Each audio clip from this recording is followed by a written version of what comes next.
What's up, y'all? Devon here again for Obligatory, bringing you another week of music news for the week of June 2nd, 2023. And to me, there's no other place to start than the fact that Camp Flog Gnaw is back for 2023. Here we go. The annual music festival and legitimate carnival put on by Tyler, the Creator, yearly in LA, is back for the first time since 2019. Now in 2020, it took a hiatus. We all know, we were all there. COVID, pandemic, bullshit, it sucked. Fans thought maybe it was coming in 2022, which would have made sense given that a lot of other prominent institutions from before were also making a return date around then. But for Tyler and his recording and touring schedule, apparently it just made sense for it to come out this year, and here we are. The festival, kind of as well as Tyler, were Easter egged in the recent Kendrick and Keem music video for the Hillbillies that just came out this week. One can only imagine and hope and wish that maybe Baby Keem and Kendrick are headlining the festival itself. Now, the lineup is not out. We don't know that for sure. We don't know who anybody's going to be there or if even Tyler is going to perform there. People were able to buy tickets for it today on pre-sale if they registered ahead of time. So some tickets are already sold. There will be more ticket sale dates coming up. And if you want to buy a ticket, this is what it's going to cost you. All right. Just for 2-day general admission, $335 plus fees. Now, that is probably going to be worth it and more. There's probably going to be a great set list of people to go see. Well, I'm not going to lie. That's a hefty piece of money. Now, if you want to go VIP with it, 2-day, it's going to be $600 plus fees. Super VIP festival tickets are going to cost you quite literally $1,500 plus fees. $1,495 for concert tickets. This is definitely a festival that happens later on in the season of the summer. It's not even in the summer. This is happening November 11th and 12th. If you are going, who do you hope to see? Who do you hope gets announced for the festival? Which package did you end up going with? And are you going to ride the carnival rides? Did you get a carnival add-on? Next up, we have like a whole heap of Lil Uzi Vert news to talk about, starting with the fact that potentially they have over 1,500 songs for this upcoming Pink Tape project that they are trying to narrow down. Now, this is a project that's been getting campaigned around for quite some time.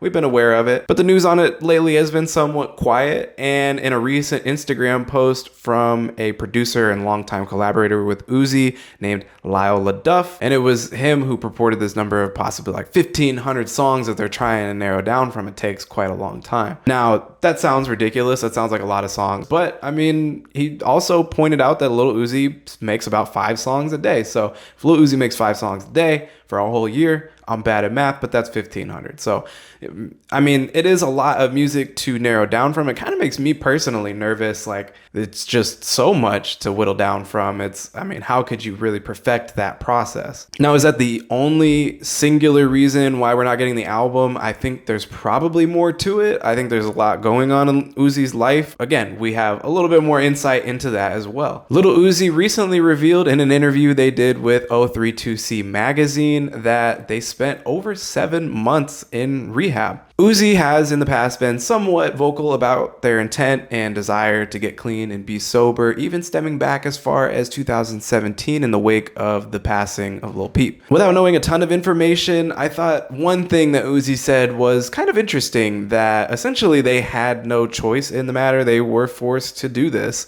at the request of their record label and their friends at the record label. Despite not thinking it would work or be helpful to them, Uzi actually was speaking positively about the experience and says it's helped them a lot to this point in maintaining sobriety and just engaging in their creativity as well. Lil Uzi also decided to pop up at the Paramore concert, as they do, as anyone would, to sing Misery Business with Hayley Williams and the band on stage. Generally seems like, for the most part, everything's going all right in Lil Uzi world at this moment in time.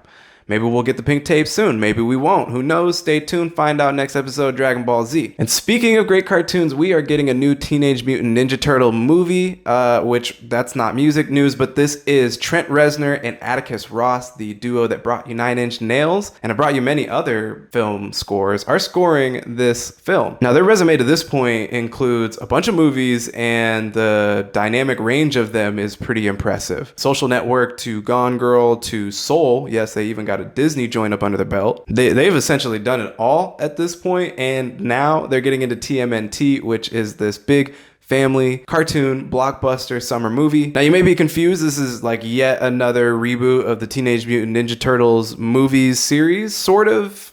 This seems like they took the foundation of the Nickelodeon series. It's that, but with this kind of Into the Spider-Verse aesthetic spin. The screenplay is by Seth Rogen. The cast includes John Cena, Jackie Chan, Ice Cube, Post Malone, and those are just like the novel supporting actors. There's so many great actors we already know and love that are going to be in this film. Somehow, it was Tony Hawk who spilled the beans on the whole Nine Inch Nails being tied to the project, which then forced the director Jeff Rowe to go on Twitter and then confirm that the duo would be scoring the film. Now, I was just talking about Spider-Verse. The Metro Boomin Spider-Verse soundtrack is out now. It has an unbelievable list of features from Jid to Offset to Lil Wayne, Coi Leray to James Blake to this person and that person and that person and this person. And all of these people, this is the reason I'm bringing this up. I thought the rollout was pretty cool. The album itself, not sure how great it'll be, but the rollout they did for it in giving all these features that would be on the album their own Spider-Verse art was really sick. And it was a fun way to find out the individual people that would be showing up and guesting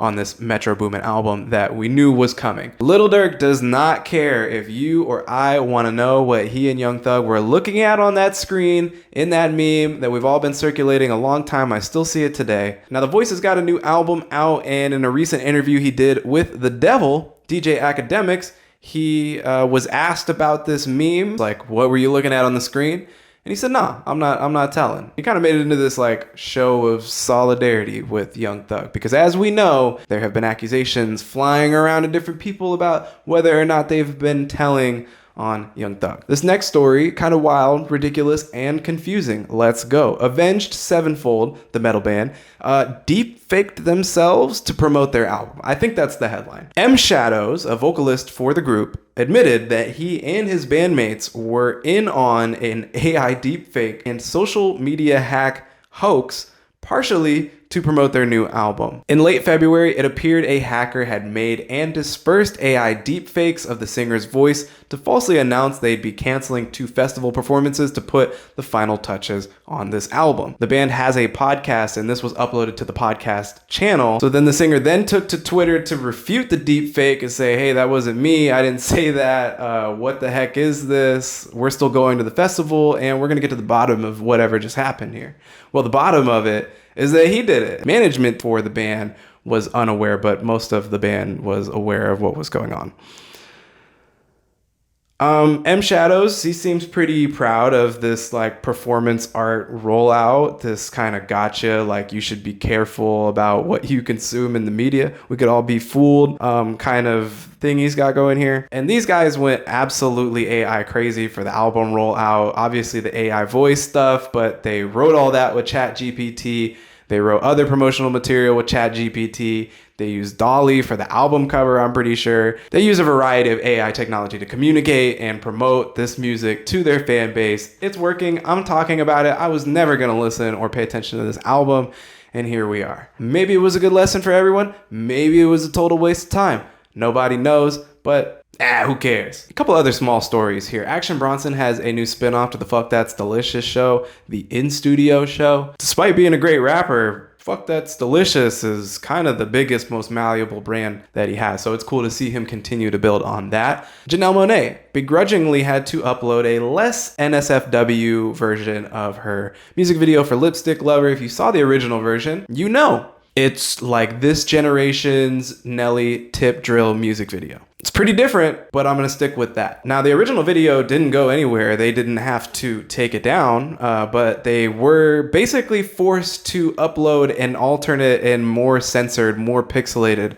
version. Because again, if you've seen it, it's definitely pushing the boundary of what today's standard for nudity, at least on YouTube, is. But that is pretty much all we have today for the roundup of music news. We do have some album announcements that I am going to put up on the screen. These are albums that we know are coming in the near future or in the coming months. These albums have been announced and confirmed. There are quite a variety of really good albums to look forward to for the rest of the year. And again, this is the news show. We do have a new releases show in which my buddy Dominic breaks down all the new releases that we are paying the most attention to this week. And it gives you a really great, really diverse breakdown of all the music that is coming out. So if you're interested in those kinds of videos and you like music, especially indie and underground music, then give us a subscribe and give us a follow on social media as well. But that's going to be it for this news episode. Again, I am Devon. This is Obligatory. Thanks for watching another news show, and we will, of course, be back next week with more news. So we'll see you then. Peace out. Thanks so much, and goodbye.